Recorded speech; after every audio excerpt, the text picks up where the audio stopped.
मानसरोवर आज जो चीन में स्थित है, कभी मानस सरोवर के नाम से विश्वविख्यात था और उसमें रहने वाले हंस तो नीले आकाश में सफेद बादलों की छटा से भी अधिक मनोरम थे। उनके कलरव सुंदर नर्तकियों की नुपुर ध्वनियों से भी अधिक सुमधुर थे। उन्हीं सफेद हंसों के बीच दो स्वर्ण हंस भी रहते थे। दोनों हंस बिल्कुल एक जैसे दिखते थे और दोनों का आकार भी अन्य हंसों की तुलना में थोड़ा बड़ा था। दोनों समान रूप से गुणवान और शीलवान भी थे।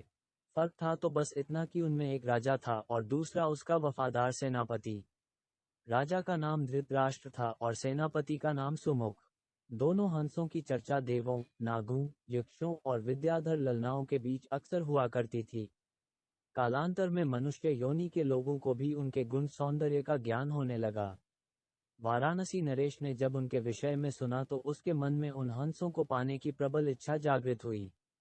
तत्काल उसने अपने राज्य में मानस सदृश एक मनोरम सरोवर का निर्माण करवाया, जिसमें हर प्रकार के आकर्षक जलीय पौधे और विभिन्न प्रकार के कमल जैसे पद्म, उत्पल, कुमुद, पुंडरीक, सौगंधिक, तमरस और कहला विकसित करवाए। मत्स्य और जलीय पक्षियों की सुंदर प्रजातियां भी वहां बसाई गईं। साथ ही राजा ने वहां बसने वाले सभी पक्षियों की पूर्ण सुरक्षा की भी घोषणा करवाई, जिससे दूर दूर से आने वाले पंछी स्वच्छंद भाव से वहां विचरण करने लगे। एक बार वर्षा काल के बाद जब हेमंत ऋतु प्रारंभ हुआ और आसमान का रंग बिल्कुल नीला होने लगा, तब मानस के दो हंस वाराणसी के ऊपर से उड़ते हुए जा रहे थे। तभी उनकी दृष्टि राजा द्वारा निर्मित सरोवर पर पड़ी। सरोवर की सुंदरता और उसमें तैरते रमणीक पक्षियों की स्वच्छंदता उन्हें सहज ही आकर्षित कर गई। तत्काल वे नीचे उतर आए और महीनों तक वहां की सुरक्षा, सुंदरता और स्वच्छंदता का आनंद लेते रहे। अंततोगत्वा वर्षा ऋतु के प्रारंभ होने से पूर्व वे फिर मानस को प्रस्थान कर गए। मानस पहुंचकर उन्होंने अपने साथ यों के बीच वाराणसी के कृत्रिम सरोवर की इतनी प्रशंसा की कि सारे के सारे हंस वर्षा के बाद वाराणसी जाने को तत्पर हो उठे। हंसों के राजा युधिष्ठिर और उसके सेनापति सुमुख ने अन्य हंसों की इस योजना को समुचित नहीं माना।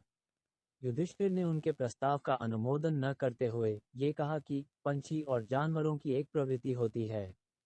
वे अपनी संवेदनाओं को अपनी चीखों से प्रकट करते हैं, किंतु जंतु जो कहलाता है मानव, बड़ी चतुराई से करता है अपनी भंगिमाओं को प्रस्तुत जो होता है उनके भावों के ठीक विपरीत। फिर भी कुछ दिनों के बाद हंसराज को हंसों की जिद के आगे झुकना पड़ा और वह वर्षा ऋतु के बाद मानस के समस्त हंसों के साथ वाराणसी को प्रस्थान कर गया। जब मानस के हंसों का आगमन वाराणसी के सरोवर में हुआ और राजा को इसकी सूचना मिली तो उसने अपने एक निषाद को उन दो विशिष्ट हंसों को पकड़ने के लिए नियुक्त किया। एक दिन युधिष्ठिर जब सरोवर की तट पर स्वच्छंद भ्रमण कर रहा था, तभी उसके पैर निषाद द्वारा बिछाए गए जाल पर पड़े। अपने पकड़े जाने की चिंता छोड़ उसने अपनी तीव्र चीखों से अपने साथी हंसों को तत्काल वहां से प्रस्थान करने को कहा, जिससे मानस के सारे हंस वहां से क्षण मात्र में अंतर्धान हो गए। रह गया तो केवल उसका एकमात्र वफादार हमशक्ल सेनापति सुमुख। हंसराज ने अपने सेनापति को भी उड़ जाने की आज्ञा दी, मगर वह दृढ़ता के साथ अपने राजा के पास ही जीना मरना उचित समझा। निषाद जब उन हंसों के करीब पहुंचा तो वह आश्चर्यचकित रह गया, क्योंकि पकड़ा तो उसने एक ही हंस था, फिर भी दूसरा उसके सामने निर्भीक खड़ा था।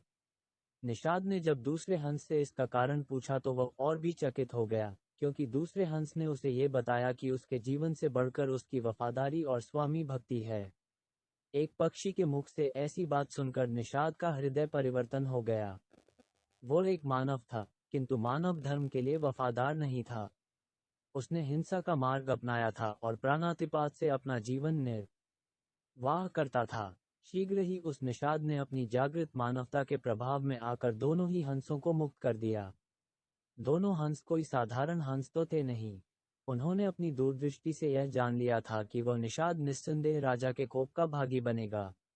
अगर निषाद ने उनकी जान बख्शी थी तो उन्हें भी निषाद की जान बचानी थी। अतः तत्काल वे निषाद के कंधे पर सवार हो गए और उसे राजा के पास चलने को कहा। निषाद के कंधों पर सवार जब वे दोनों हंस राज दरबार पहुंचे तो समस्त दरबारी गण चकित हो गए। जिन हंसों को पकड़ने के लिए राजा ने इतना प्रयत्न किया था वे स्वयं ही उसके पास आ गए थे। विस्मित राजा ने जब उनकी कहानी सुनी तो उसने तत्काल ही निषाद को राजदंड से मुक्त कर पुरस्कृत किया। उसने फिर उन ज्ञानी हंसों को आतिथ्य प्रदान किया तथा उनकी देशनाओं को राजदरबार में सादर सुनता रहा।